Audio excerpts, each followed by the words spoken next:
Hello, comment vas-tu? Dans cette vidéo, nous verrons que représente la place de la femme dans une société maghrébine.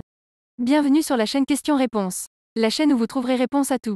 Merci à Samir Farid et Jérôme Alain de nous partager leurs réponses à cette question. La première réponse sera de Samir Farid. Les coupures d'électricité qui condamnent les ascenseurs. Nous continuons avec la réponse de Samir Farid. Bonjour les clichés. L'homme maghrébin est une chimère, tout comme l'homme européen, ou l'homme africain, ce ne sont que des termes fourre-tout qui ne veulent absolument rien dire à propos des comportements des hommes vis-à-vis d'eux-mêmes ou envers les femmes.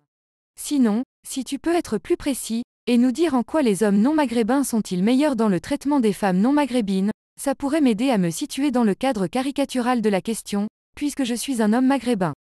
Thank you. La prochaine réponse est de Jérôme Alain. En ne mettant pas plus en avant que ça le fait qu'on est musulman, man, en ne rabâchant pas toujours le discours de l'éternelle victime de la colonisation française, en comprenant, parlant, lisant et écrivant correctement le français et en faisant montre avec autrui du même respect que l'on aimerait que l'autre ait pour soi, je suppose.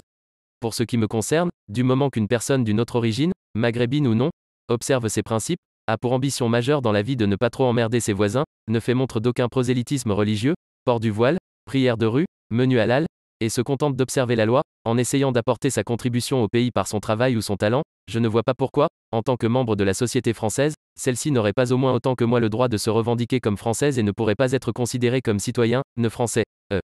Ne considérant pas que le hasard qui m'a fait sortir d'une paire de testicules françaises blanches, j'aurais pu naître tout aussi bien noir à Bamako, me confère une quelconque légitimité supplémentaire par rapport à une personne qui aime notre pays et ce qu'il représente, les valeurs dont il est porteur et fait l'effort d'apprendre notre langue, nos coutumes, notre histoire, de s'assimiler à la population autochtone et de vivre, simplement, il me semble aussi naturel d'accueillir l'autre et de le considérer comme mon égal en droit et devoir que de respirer ou boire un petit café.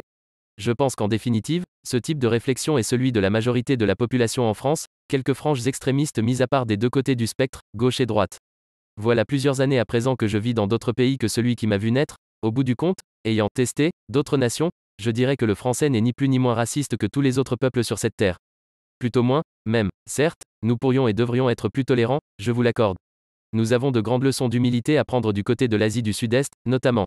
Mais le français réservera plutôt bon accueil, à ce qu'il me semble, à qui essaie de s'intégrer ou s'assimiler. C'est la fin de la vidéo, on a fait le tour de toutes les réponses.